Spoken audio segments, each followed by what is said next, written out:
something that changed me. I'll never forget it. I'll never get over it. If you would have told me that something like that happened, I would find it so hard to believe in the United States of America. Patients alleging they were locked up and held against their will in a psychiatric hospital or coerced into staying for treatment for illnesses they say they do not have. It's the epitome of evil. It's the epitome of greed. We are talking about people having their civil rights taken away, basically being held against their will without due process. I'm 7 investigator Heather Catallo. Since the middle of the pandemic, I've been digging into these allegations, talking with patients and former employees. I've poured over hundreds of pages of documents, and what I've discovered is creating more questions than answers about our mental health system. I don't want her to go back there.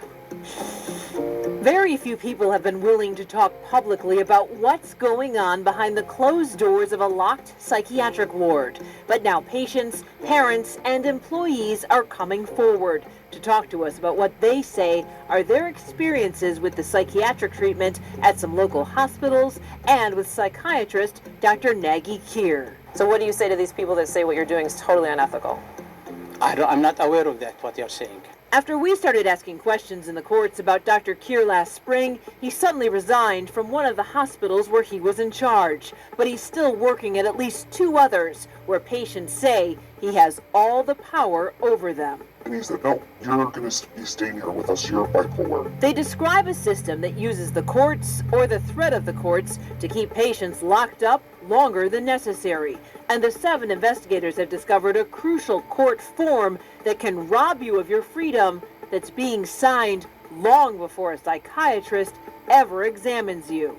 But before we explore all of that, it's important to understand how you end up They're doing in the same thing in London, Ontario, in the first place. at LHSC. According to therapists, patients in crisis usually first go to the closest emergency room, either by choice or because And a they're police farming officer, people in the family emergency member, room, or too. doctor thinks they're a danger to themselves or There's others. people running away Once and you're they're at the hospital sending the cops emergency after room, them. You're placed in a psych holding area. When a bed at a psychiatric hospital opens up, you're transferred. Then, according to state law, you're supposed to see a psychiatrist within 24 hours. I've never been treated so poorly, like I wasn't a human being. Bree Jackson says after she lost her job and her health insurance in 2022, she ran out of her antidepressant medication. When she qualified for Medicaid, she went to a family doctor to try to get her medication refilled. Were you suicidal? No, not at all. And I cannot stress this enough. I went there to get medication. When Bree filled out her doctor's assessment form, she answered yes to the questions about feeling hopeless and depressed. The 38-year-old from Oak Park says she just wanted her antidepressants so she could stop feeling sad. He suggested that I go to Ascension Providence ER to see a psychiatrist. He did say you may be able to do a one-day inpatient. Thinking a psychiatrist could refill her antidepressants and provide therapy, Bree drove herself to the emergency room. But that's when she says everything fell apart. I was crying because I was locked in a ward and I didn't know what was going to happen. Bree says she never saw a psychiatrist, and that's not all. Can I make a phone call? Can I go call my mom? Can I go call my brother? Can I leave this area? And the answer was no. Bree later And then found if you out do, a they send the social cops worker after you. at Ascension filled out this petition for the court, stating Bree reported suicidal ideation. She denies being suicidal. And that's not all. Bree says she learned a doctor signed this clinical certificate. Both the petition and the certificate are court documents used to hospitalize someone against their will, and doctors and psychiatrists fill them out under penalty of perjury. The clinical certificate also labels Bree with a diagnosis of psychosis, even though psychosis is not mentioned anywhere else in her medical records. Bree says the doctor who signed that form never examined her, and his name does not appear anywhere in her medical records that we reviewed from that Ascension hospital stay. And I'm like, I didn't see this doctor. I don't have psychosis. What is this? And I'm starting to get a little bit frazzled. I'm reading them the law that I have to see a psychiatrist. I'm here voluntarily, and they're like, that petition says no, you aren't. You see, Bree has a law degree and knows her rights. They didn't believe me. Despite multiple requests for interviews, officials here at Ascension refused to talk to us about why Bree was held and about why a doctor who allegedly never saw her signed the paperwork to commit her. After 3 days in the Providence ER, Bree says she was then transferred involuntarily to Pontiac General Hospital. At first, she says she hoped they would realize a mistake had been made and let her go home. I get the paperwork that I am to sign in voluntarily. If I don't do it, they can then take these petitions and court orders that they have yet to file up until this point. Everyone's using it to keep me there, but hasn't been filed in any court. They could take those, file them, and then I would have to stay there until the hearing, which could be up to 30 days. So Bree signed herself in, believing she could leave in just a day. Instead, she says she was held for another 9 days, and she says they just she keep quickly reforming learned you. that inside the psych their ward, Form 1s and you stuff. need to lie. I found out, talking with the other girls, do what I can to get out of here, meant I wasn't going to see this psychiatrist to be wholly treated. I was going to tell him what he wanted to hear. So that's what I did. I felt in no way I was getting therapy or treatment. Why do I need to be here? While Bree was at Pontiac General, her records indicate she was under the care of the hospital's chief psychiatrist at the time, Dr. Nagy Kier. Dr. Kier not only ran the entire psychiatry program at Pontiac for 7 years, since 2019 until last April, Kier had also been in charge of teaching Pontiac General psychiatry residents. They all reported to him. There's no having a conversation with Dr. Kier. Somebody told me, you say yes, no, or okay to him. Otherwise, you could be put there longer. You say nothing to him if you want to go home. Bree says most days she saw a different psychiatrist who, according to her records, consistently diagnosed her with depression. But on the day she was approved for discharge, medical records show she was suddenly diagnosed with bipolar disorder. And then Dr. Kier signed off in her chart. He never mentioned it. It was news to me when I get out and I read my discharge papers. I mean, when you look at these things all together, that's why I think it's about money.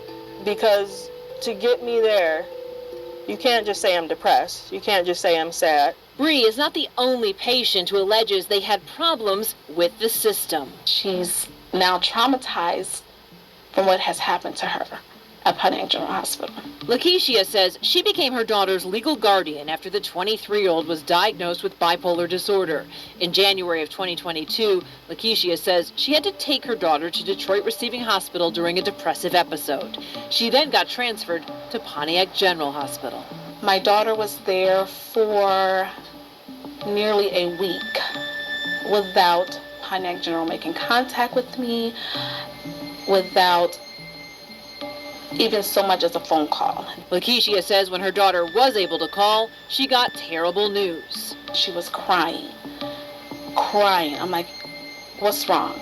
She said, they just jumped on me. I said, who jumped on you? And she says, an employee.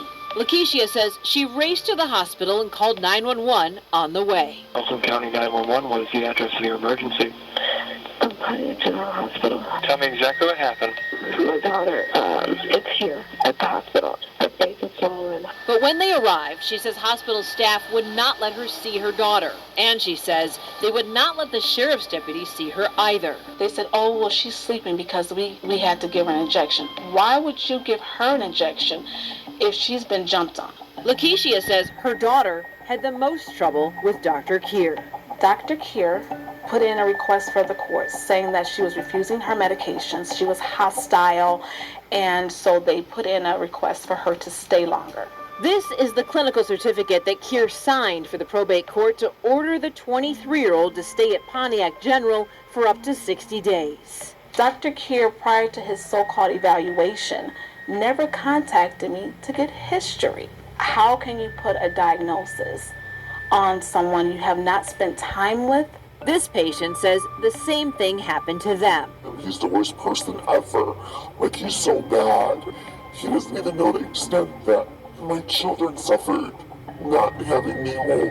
This patient from Oakland County did not want us to show you their face or use their name, but they describe the same things we heard from other patients. They allege they were held against their will for 2.5 weeks at Pontiac General. And given a diagnosis by Dr. Keir, they say they'd never received before. I said something like, I don't belong here, doctor. And he said, no, you have bipolar in like 1st degree or something like that. And I said, what do you mean I have that? And then he goes, no, that's what you have and you're staying here with us. Basically, and walked out of the room. And that was his evaluation, less than 5 minutes. The patient says they landed in the psych ward after getting picked up by police for acting out of control after using a marijuana product. Prior to that incident, have you ever been diagnosed with a mental illness? Never. In my life, never. I've never even seen a psychiatrist ever. This patient says they refused the medication Keir wanted to give them. They held me down and they gave me a shot in my arm. Dr. Keir was not just dictating the fate of psychiatric patients at Pontiac General for 7 years. He also works at Stonecrest Center in Detroit and Harbor Oaks in New Baltimore. So let's take a closer look at these crucial court forms called clinical certificates that are used to keep patients locked up in the psych ward. Sources inside both Pontiac General and Stonecrest Center tell the 7 investigators that Dr. Keir pre-signs these documents used in the civil commitment process. These photographs show the pre-signed blank forms ready for use inside Pontiac General Hospital. The 7 investigators obtained copies of the blank clinical certificates from both hospitals that already have Dr. Keir's signature on them.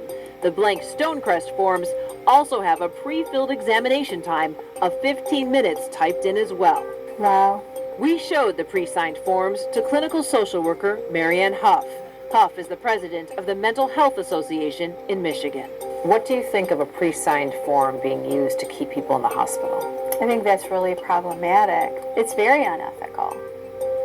Very, very unethical. Huff says with a pre-signed form, there's no way to know who really assessed the patient and whether the assessment was accurate and fair.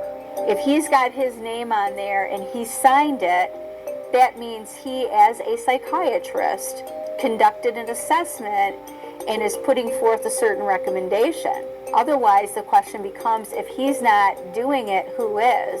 I wouldn't do that with my license. Bethany Atwell is a certified trauma therapist who often has to hospitalize patients. She, too, was surprised that a psychiatrist would pre-sign a blank form that's used for the courts. It kind of feels like a violation of the patient's rights. So who is diagnosing these patients? Sources inside the hospital tell us the psychiatric medical residents still in training were the ones filling out the pre-signed forms, even though sources say that's not allowed because they're not board-certified psychiatrists yet. Former and current employees also say Keir spent so little time at the hospital, there's no way he could be doing all of the evaluations he supposedly signs off on. On several different days starting in early 2022, we kept track of when Dr. Keir left Pontiac General. Sources inside the hospital say the former chief psychiatrist only stayed at work a couple of hours. On the 26 days we tracked him, he left anywhere from 10:48 a.m. to 1:33 p.m. Some days he drove to Stonecrest Center. Some days we found his car at home by 3 p.m. Is that enough time to see all the patients there? Absolutely not. There's no way. How do you justify that many patients, and you certainly can't spend more than, I can personally say I've never seen him spend more than 5 minutes is pushing it. This former Pontiac General Hospital employee asked that we not identify her because she still works in the industry. But she says she witnessed several patients whose rights were violated. I think that's a travesty. On February 1st, 2022, Dr. Keir walked out of Pontiac General's doors and got in his vehicle at 10:48 a.m. Yet this clinical certificate for a Stonecrest patient in Detroit shows Keir examined that patient just 12 minutes later at 11 a.m. The drive from Pontiac General Hospital to Stonecrest Center takes at least 37 minutes without traffic. So how could he be examining a patient at the same time that he was driving? The way he treats patients, to use scare tactics to get them to take psychotic medications, or he will report you and make you stay even longer. Because as I've witnessed him say before, the court is always going to side with me. The judge sided with him because he's a professional doctor, and they took his word for it, which is why I tried to say something, but I was not allowed to say anything. For the patient from Oakland County, a county social worker even recommended that they be released from the hospital. But according to court records, the judge sided with the hospital and the patient had to stay longer. Do you feel the doctor used the courts against you? Yes, he used them to make me stay there to bill my insurance more money. And if it was up to him, he told me to stay there for 31 days. 31 days. Patients don't need to be in there that long if there can be another plan of care found for them outside of a psychiatric hospital. If a patient came in and they were resistant to treatment, we would take them to court. And in some cases, the patient did need to stay, but in other cases, we would get people like they needed to go to rehab. Katrina Davis is the former court liaison for Pontiac General Hospital. She used to file those clinical certificates with the court. Davis says there was a lot of pressure to keep patients in the hospital. Like if we had 10 discharges, they want 10 admits coming in. So let's take a look at how much Pontiac General Hospital is getting for all of those inpatient stays. Dr. Keir was the chief psychiatrist there from 2016 until April of 2023. Medicaid pays for patients through the Oakland and Wayne County Community Health Networks. In Wayne County, the hospital's contract calls for at least $880 a day for inpatient care. In Oakland County, according to the contract, the hospital can bill for at least $950 a day. That means Bree's stay racked up at least $7,600 in Medicaid fees for the hospital. Since 2017, the Oakland Community Health Network has paid Pontiac General more than $24.2 million in Medicaid mental health payments. More than $6.7 million of that was for bipolar diagnoses, and more than $14 million was for diagnoses of psychosis, two common labels court records show patients are given on those clinical certificates that are used to hold them. I was just amazed by how many patients were diagnosed with bipolar. So the hospital is full of bipolar people? Nobody else has any other condition? This isn't the first time that questions have been raised about this psychiatrist. The 7 investigators uncovered 10 state complaints filed against Dr. Keir with Michigan's Department of Licensing and Regulatory Affairs, or LARA, that date back to 2013. In this complaint, the patient alleged that while she was at Stonecrest Center, Keir forced her to take psychiatric medications by threatening to say she was psychotic. For a 2016 complaint, the patient alleged the doctor met with me for less than 5 minutes, and to meet the quota of a full house on his hospital unit, he petitioned me to be admitted. According to a 2019 complaint, the patient told Laura that Dr. Keir, without asking any questions, decided I would stay for 7 days. The patient told state investigators he does not treat patients, but abuses the system to his own financial benefit, calling Keir not just an abuser, but a danger to our society. The complaints all echo a similar theme: patients held against their will, patients diagnosed with illnesses they say they don't have, and lack of communication with patients' relatives. So essentially from day 1 to day 14, it was a complete and total loss of freedom. Attorney Andrew Bossery filed a complaint with Laura for his client, who says Dr. Keir held her against her will for 2 weeks inside the Stonecrest Center psychiatric ward back in 2015. Bossery says his client was upset about the death of her dog and accidentally took one anti-anxiety pill and then had a glass of wine. After she passed out, doctors thought she was trying to kill herself, which she denied. From the get-go, qualifying this as a risk of harm to self type of incident was a stretch. Why do you think they kept her so long?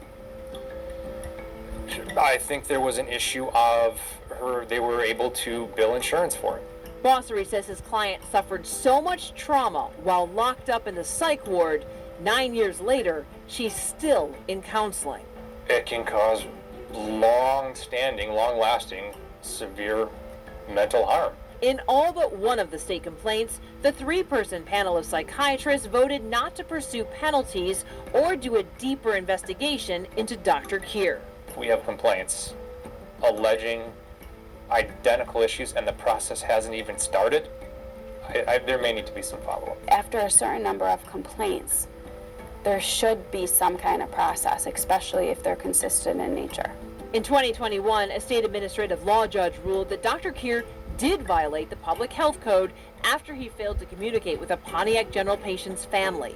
That family complained to the state, alleging Dr. Keir failed to spend appropriate time as required by law with his patient for initial evaluation. We are under the impression the doctor spent less than 10 minutes. Dr. Keir says he did call that family, but the Michigan Board of Medicine Disciplinary Subcommittee later put Keir's medical license on probation for 6 months because of that incident. I asked the state licensing division to explain to us why so many similar complaints have not been pursued by state investigators, but they refused several times to talk to us on camera. Dr. Keir did talk to us on camera eventually. Dr. Keir, hi. Heather from Channel 7. We've been trying to reach you. We'd like to talk to you about why you're pre-signing these clinical certificates. What? You're pre-signing clinical certificates? Yes. Before patients are examined? Yes. Doesn't that violate their rights? Not, we examined them, but I find it to be ready for the time factor. But During an hour-long exchange, Dr. Keir told us he did not think pre-signing a blank court form that's used as part of the civil commitment process is unethical. Multiple experts are telling me this is not appropriate, not ethical. I don't know, I will ask about it. But I think we are doing it in different hospitals without any problem. But if it is not, it is a problem, I can not sign it. But the issue is to be ready for time factor, saving time, not faking anything or not seeing the patient, no. The 7 investigators checked with sources at several area hospitals who all told us no one else they know pre-signs these important forms that are supposed to be filled out at the time the patient is evaluated. But how do you explain the time you weren't actually there? When it says the time on the cert and you examine the patient, you're saying it under oath that you examined the patient at that time. You weren't physically at Stonecrest. How could you have done it then? Yes. I can see the patient 9 o'clock, but I can write my note at 8 o'clock at my home. So we have multiple patients that say they've been diagnosed with things that you say they have that they say they don't have. Are you changing or increasing diagnoses to make them worse in order to justify the long stays in the hospital? Of course not. No. I am the most, in my opinion, conservative physician. Are you holding patients against their will? No. I cannot do that. A lot of patients there say they were basically coerced into signing involuntarily because they were threatened that you would take them to court and make them stay longer if they didn't sign involuntarily. And so they stay longer. Maybe there is misunderstanding by them. You have to explain the procedure. I'm not eager to keep patients. I'm not this kind at all. I'm not denying it. I'm not trying to pretend I'm the nicest one here. Dr. Keir gave us a tour of his newest venture, an outpatient psychiatric clinic. He says he considers himself a very conservative doctor when it comes to hospitalizing patients. You believe that I get more money for 10 days? No, this patient who left at 12 days, same day I will have another new patient. So the days and the gaps are the same, patient after patient. These hospitals are full every day. Are you examining every patient yourself? Every single patient. I'm not fabricating or doing any kind of wrong records and accusing the patient of something is not existing and let him go to the court. No. But some patients say they never should have been held in the first place. There's people that really need help, but I'm not one of them. It's time I'll never get back. It's time stolen away from me. I had no due process. I had civil rights that were violated. And it's just changed me for the worse.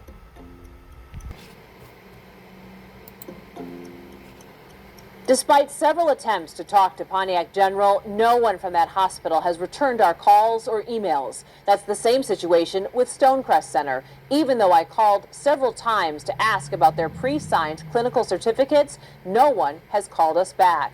If you've encountered a situation like this at a local hospital, please let us know at WXYZ.com. Yeah, well, this is what they do in the Emerge at LHSC and also on the 7th floor. Once you're formed, you can't leave, and they send the cops after you if you try to leave. There was one girl at the Emerge, and she wanted to leave. She ended up leaving and getting on a bus, and they sent the cops after her, and then they brought her back and they put her in one of the holding cells in the Emerge holding cell section of the hospital. And once you end up on the 7th floor, basically you can't even go anywhere in the hospital. You're stuck in that 7th floor. You're not allowed to go to the Tim Hortons. You're not allowed to go to Subway. You're not allowed to go to any of the other parts of the hospital. You're just stuck in that one wing on the 7th floor. And they give you a card, which is like a rights card, which is like the a rights lawyer, which is based out of Toronto. And they tell you to call and get a lawyer to help you get out of there. But this is what they're doing. And even in the Emerge, there's been outbreaks of hives. My elder, when we were in the Emerge, there was also big outbreaks of hives.